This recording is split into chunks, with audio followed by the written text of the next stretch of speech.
বলি আমি তারে বলি। আমাদের রিহার্সাল এখন গোয়িং অন, কালকে দেখা যাক কি হয়। আর অ্যাম্বিয়েন্সটা ভীষণ ভালো, গান আসছে, তো করতে থাকি, দেখা যাক কি হয়। ওই জন্য আজকে বিকেল থেকেই শুরু করলাম, যাতে কালকে প্রোগ্রাম অবধি কন্টিনিউ করতে পারি, কারণ আমাদের তো সেরকম রিহার্সালের কোনো ব্যাপার নেই, ওই টুকটাক।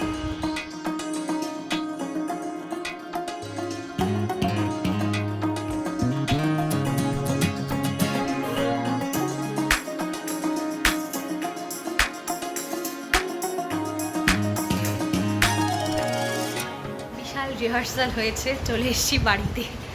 তো আজকে হচ্ছে একটা পারফিউম আর লিপস্টিক কিনতে গেছিলাম, তো অফার ছিল পার্পেলে, তোমার দুটো কিনলে একটা ফ্রি।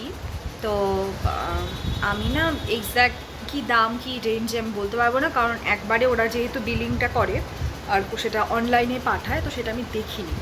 তো অফ টপ দিয়ে মোটামুটি ঠিকঠাকের মধ্যেই পেয়েছি আর কি জিনিসপত্র।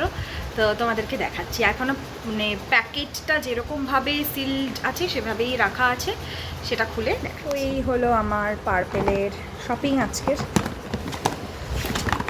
এই একটা বডি মিস্ট কিনেছি, এটা ভীষণ রকমের একটা হাইপড বডি মিস্ট, আর গরমকালে তো লাগেই। এই একটা হচ্ছে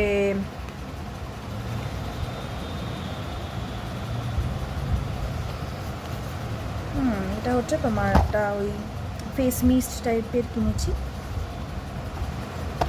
এটা। আর যেটা আমার ফুরিয়ে গেছে, তো সেই জন্য আমি এটা একটা কিনেছি হচ্ছে কাজল, ওই জেল টাইপের, যেটা চোখের ওপরেও লাগানো যায় আর কাজল হিসেবে পরা যায়, ফরএভার 52-এর।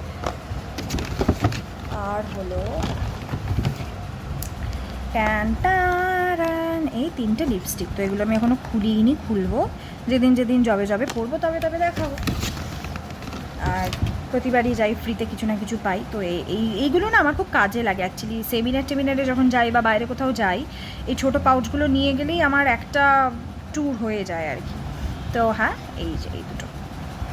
গুড মর্নিং, কতটা গুড মর্নিং সেটা জানি না। কালকে রাতে এত অ্যালার্জি হয়েছে, মানে হঠাৎ করে হাঁচি হতে হয়ে যেত, আজকে তো নাক বন্ধ। আর যাচ্ছি নাকি প্রোগ্রাম করতে, তো এটাই আশা রাখছি যে দিন যত গড়াবে তত আমার এই হাঁচিটার মানে যে প্রকোপটায় আছে এখনও, সেটা বন্ধ হয়ে যাবে বা ঠিক হয়ে যাবে। তো এক কাপ চা নিয়ে সকালটা শুরু করলাম।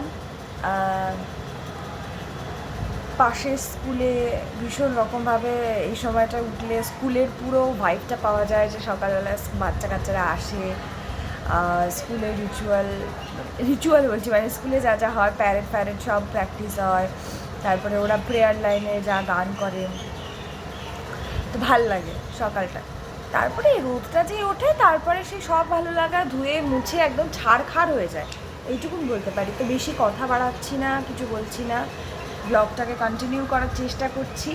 আর চলো দেখি কি হয় না হয়, কেমন হয়, ভালো হলেও ভালো, খারাপ না হলেই ভালো। তো চলো আজকের দিনটাকে এইভাবেই শুরু করছি। যত বড় হয়েছি, নতুন একটা জিনিস আমার জীবনে অ্যাড অন হয়েছে, সেটা হলো পারফরমেন্সের আগে কোনো রকমের টেনশন হয় না, কিছুই হয় না, ভীষণ ক্যাশ থাকি এবং আমার আশেপাশের লোকজনকে ভীষণ রকমের একদম ভারী কি জ্ঞান গম্ভীর দিতে থাকি যে না কোনো ব্যাপার না, এত চাপ নেওয়ার কি আছে। কিন্তু যত সময় এগিয়ে আসে তত একটু একটু একটু একটু করে পারদ চড়তে থাকে। এটা হলো আমার এখন নতুন অ্যাড অন। তবে হ্যাঁ, আমি যখন গান গাইতে বসি আর কি, আগের থেকে টেনশনটা মনে হয় কোথাও গিয়ে কমেছে। তো এই গান সকালবেলা উঠে ভাবছিলাম যে গলাটা যেহেতু খুব বাজে অবস্থায় হয়ে আছে, আর একবার অন্তত প্র্যাকটিস করে যাই, তারপরে দেখা যাক কি হয় না হয়। প্র্যাকটিস করছি, সেই ভিডিওটা দেব না, মেইন ভিডিওটা অ্যাড করে দেবো যে আমরা কি গান গেয়েছি আর কি প্রোগ্রাম হয়েছে, ঠিক আছে? তো এই রিহার্সালের কথা বলতে গেলে ছোটোবেলায় ফিরে যাওয়া যায়। ছোটোবেলায় এই রবীন্দ্র জয়ন্তীর আগে, মানে বৈশাখ মাস পড়ার সাথে সাথে তুমুল উত্তেজনা, কি রবীন্দ্র জয়ন্তীর প্রিপারেশন শুরু, রিহার্সাল শুরু।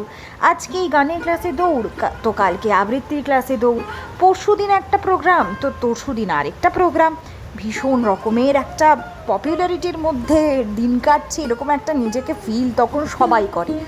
সেই ছোটোবেলায় বীরপুরুষ থেকে শুরু করে মা গো আমায় ছুটি দিতে বল, সকাল থেকে পড়েছি যে মেলা, তাল গাছ এক পায়ে দাঁড়িয়ে, সব গাছ ছাড়িয়ে, উঁকি মারে আকাশে, এই কবিতাগুলো যখন স্টেজে বলতে উঠতাম তখন মাথায় একটাই চিন্তা থাকতো, এই রে ভুলে যাব না তো। যাই হোক, যতবার প্রাইমারি স্কুল থেকে প্রোগ্রাম হয়েছে ততবার বিভিন্ন রকমের কবিতা বলার চেষ্টা করেছি। সেগুলোর তো কোনো ছবি ভিডিও আর সেই সময় ছিল না। আর তারপরে যখন বড় হয়েছি, বিভিন্ন মঞ্চ পেয়েছি, অনেক ভালো ভালো মুহূর্তরা আছে যাদের সাথে আমরা একসাথে গান গাইতে পেরেছি, আবৃত্তি করতে পেরেছি। তো সেই স্মৃতিগুলো হয়তো ভুলবার নয়। দিল্লি এসে ভেবেছিলাম এরকম বাবা আবার হতে পারে নাকি, রবীন্দ্র জয়ন্তী, নববর্ষ, এত কিছুর সেলিব্রেশন হবে দিল্লিতে। 2 বছর এসব ভেবেই কেটেছে যে দিল্লিতে সেসব তো কিছু হয় না। তো ঠিক আছে, যেরকমভাবে পড়াশুনো, কাজকর্ম, ঘর গোছানো, সব কিছুর মধ্যে দিয়ে হাঁটা চলার মধ্যে দিয়ে জীবন এগিয়ে চলছে, সেভাবেই চলি। কিন্তু হঠাৎ করে কিছু জিনিস যখন জীবনে আসে তখন মনে হয় যে রঙের যে প্যালেটটা আছে তার মধ্যে কেউ একটা নতুন করে রঙ অ্যাড অন করে দিয়েছে। আর এই নববর্ষের প্রোগ্রামটা আমার জীবনে ঠিক সেরকম ছিল। বারবার করে থ্যাংক ইউ বলে তো অঙ্কিতাকে ছোট করতে চাই না, ওর জন্যই আমার এই প্রোগ্রামটা পাওয়া। এবং তার ওপর মিরান্ডা হাউসের বাংলা ডিপার্টমেন্টের শাশ্বতী ম্যাম বলে একজন ছিলেন, যিনি আমাকে চোখ বন্ধ করে মঞ্চটা দিয়েছেন, বলেছেন যাও গান গাও, হবে ভালো কিছুই হবে। এই যে আশ্বাস, এই যে বিশ্বাস, ছোটোবেলার সেই স্মৃতিগুলোকে অনেকটা বেশি করে নাড়িয়ে দিয়েছে। মাঝখানে যেই গ্যাপটা তৈরি হয়েছিল, সেই স্মৃতিগুলোর থেকে মনে হচ্ছিল যে আবার নতুন করে একটা নতুন উদ্যমে যদি শুরু করা যায় নতুনভাবে, ক্ষতি কী? লাভ না হলে লাভ না হলো, কিন্তু ক্ষতি তো হবে না। তো সেই ভেবেই আবার নতুন করে শুরু করা, নতুন করে একটা নতুন বর্ষকে বরণ করা, গানে গানে, আবৃত্তিতে, কথায়, কবিতায়, নাচে অদ্ভুত একটা নতুন রকমের দিশা খুঁজে পেয়েছি। এখানে আসার পর অনেক মানুষের সাথে পরিচয় হয়েছে, কিন্তু কি হয়, বাঙালি যে কমিউনিটিটা তৈরি হয় আস্তে ধীরে ধীরে, বাইরে যারা থাকে তাদের কাছে সেটার ইম্পর্টেন্সটা না কোথাও গিয়ে দাঁড়িপাল্লায় মাপলে একটু সামান্য বেশি হয়ে যায়। এক্ষেত্রেও সেটার অন্যথা হয়নি বইকি। তো সকাল থেকে এই অ্যালার্জি নিয়ে ভীষণ রকমের চিন্তিত ছিলাম। আর আরেকটা কথা বলি, যখন ছোটোবেলায় রিহার্সাল করতাম তখন সেটার একটা ভীষণ মজার একটা বিষয় হতো যে সবাই মিলে একসাথে লাইন করে সারি সারি হয়ে দাঁড়াতাম, সবাই মিলে একসাথে কোরাস করে কবিতা বলতাম। কেউ বীর পুরুষ বলছে, কেউ হারে রে বলছে, আবার কেউ হচ্ছে ওরে গৃহবাসী খোলদার খোল করছে, কেউ আলো আমার আলো গো করছে, যত রকমের গান। আর আমরা তখন এই গানগুলোকেই ধরে নিতাম যে এগুলো নাকি বাচ্চাদের গান। কোনো গানই তো বাচ্চাদের আর বড়দের হয় না, কিন্তু হ্যাঁ এটা ম্যাটার করে যে গানটা কতটা শক্ত, কতটা জটিল, কতটা ম্যাচিউরিটি দরকার তার জন্য। নতুন বর্ষ, নতুন বর্ষের উদযাপন এভাবেই দ্বিতীয় দিন তোমাদের সাথে শেয়ার করছি। এইটা ছিল মূলত তোমার আধুনিক বাংলা সাহিত্য এবং প্রাক্তনী সভার একটি অনুষ্ঠান, যেখানে বিভিন্ন কলেজের ছাত্রছাত্রীরা অংশগ্রহণ করেছিল এবং আমিও সেই ছাত্রছাত্রীদের মধ্যে একজন ছাত্রী ছিলাম। তো অনুষ্ঠানের দিকে আস্তে আস্তে এগোনো যাক এবং দিনটি পুরো কীভাবে কাটালাম সেটা চলো এবার দেখি।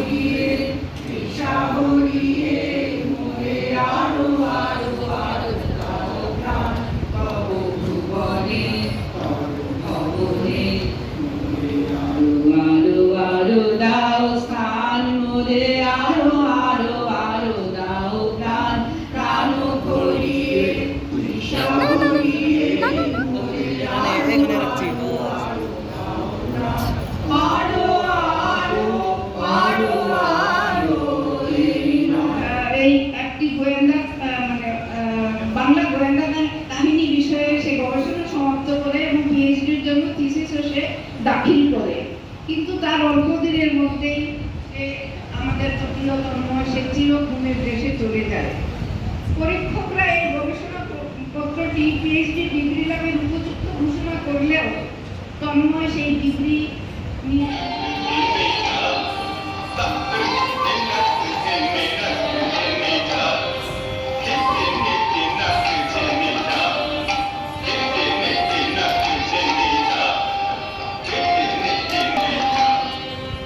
श्वेत पद्मासने श्वेत पुष्पशोभिता श्वेतम्बरधरा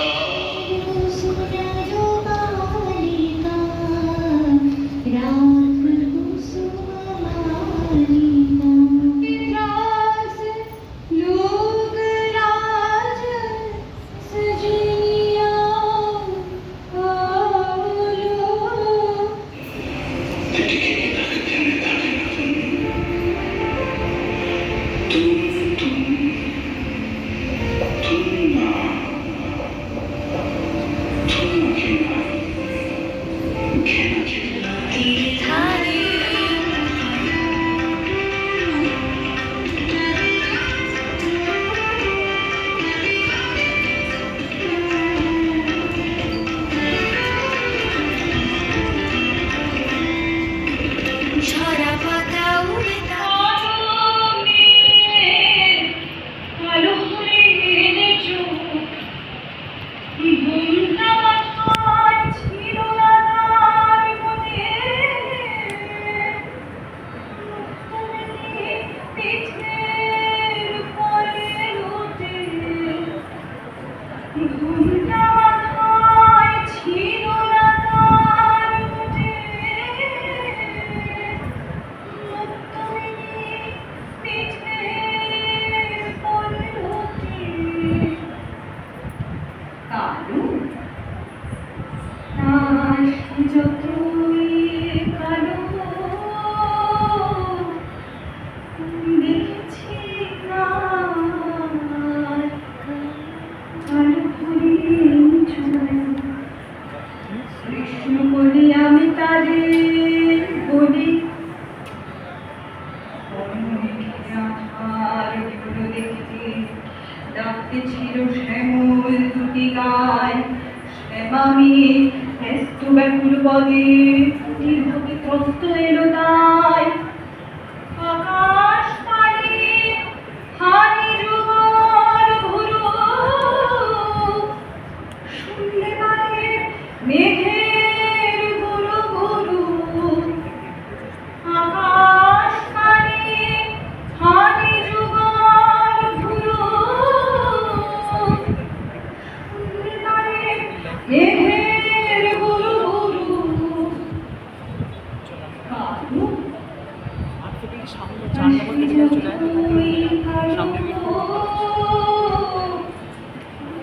দেখেছি কালো হরিণ ছোট কৃষ্ণ বলি আমি তারে বলি ফুলের বাতাস এলো হঠাৎ দেখে ধানের খেতে হেলে গেল রে আলের ধারে দাঁড়িয়েছিলেন মাঠের মাঝে আর ছিল না কেউ গলায় প্রেমের বিন্দু তুমি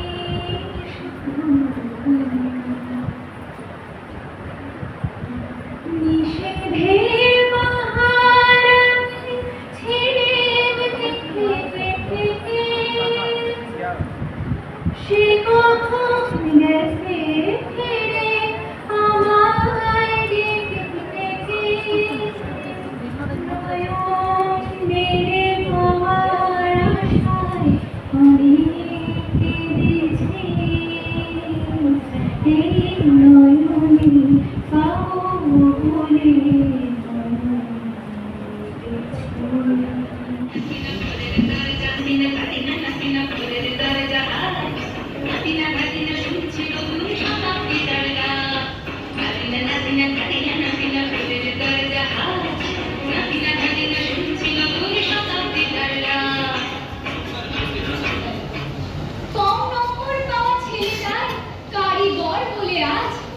চেষ্টা করতে ওর হাতে দেখো কত দরকারি কাজ। কান্না হাসির জোয়ার আসে কখনো বা ভাটা, ডালপালারা ভিড় বাড়ালে মাঝে মধ্যে ছাঁটা।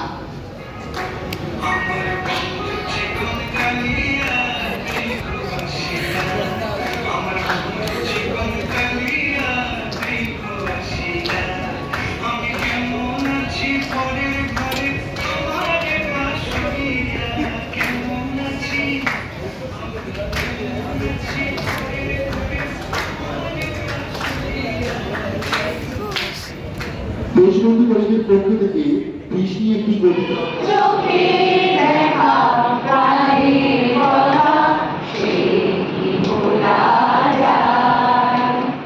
বাঙালি যেখানে কালচারাল প্রোগ্রামের সাথে সাথে খাওয়া দাওয়াটাও কিন্তু সেখানে।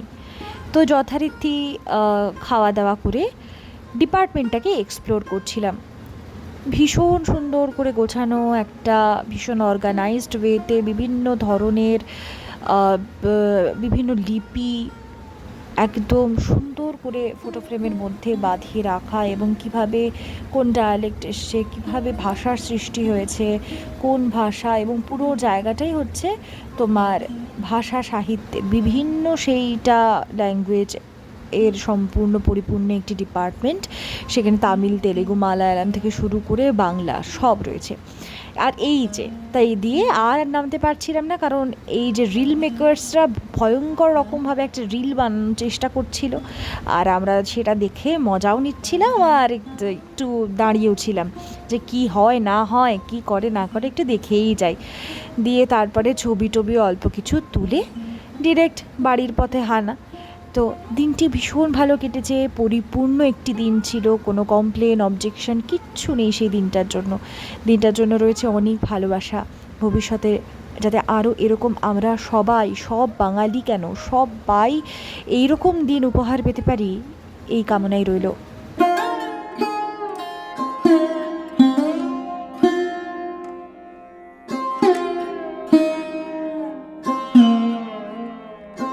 শুরুতে তোমাদের যে ভিডিওটা দেখিয়েছিলাম, যেখানে দেখিয়েছিলাম একটা ফেস মিস্ট, তো সেটা না তার আগের দিন আমি পার্পেলে এসেছিলাম, ভুলবশত চলে এসছে। আমি একটা রোজ ওয়াটার নিতে গেছিলাম, তো ওরা ভুল করে অ্যালোভেরা জেল দিয়ে দিয়েছিল। তো তাই আমি পরের দিন এক্সচেঞ্জ করতে গেছিলাম, তো ভাবলাম যে তোমাদেরকেও পার্পেলটা একবার ঘুরিয়ে দেখিয়েই দেওয়া যাক। সবই যখন অল্প অল্প আংশিক সব কিছুর ক্লিপিংস নিয়েছি, এই পার্পেল স্টোরটাও তোমাদের জন্য অল্প একটু ক্লিপিং নিয়েছি। কি যে গরম আজকে এখানে, মানে বলার মতনই না, মানে গরম হাওয়াটা যে লাগছে না, মানে সিরিয়াসলি মনে হচ্ছে যে অস্বস্তি লাগছে শরীরে। তো যাই হোক, প্রোগ্রাম দিন খুব ভালোভাবে মিটেছে, আর মানে নতুন একটা এক্সপিরিয়েন্স কিছু গ্যাদার করলাম। তো আজকে এই পর্যন্ত ব্লগটাকে রাখছি। নেক্সট ব্লগে নেক্সট কিছু নিয়ে আবার দেখা হবে। টাটা।